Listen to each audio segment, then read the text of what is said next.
kreatin saç tökər.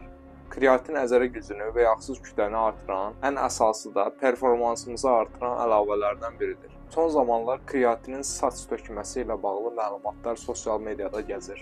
Mən də günlərdir dayanmadan bu məsələni elmi barədə araşdırdım. Bütün akademik araşdırmalara baxdım və sonda bu ilə aparılan bir akademik araşdırmaya toxunmaq istəyirəm. Kreatinlə bağlı aparılan 12 həftəlik elmi tədqiqatda məlum olub ki, kreatin saç tökülməsinə səbəb olmur. Bu tədqiqatda 18-40 yaş arasında kişilər iki qrupa bölünür.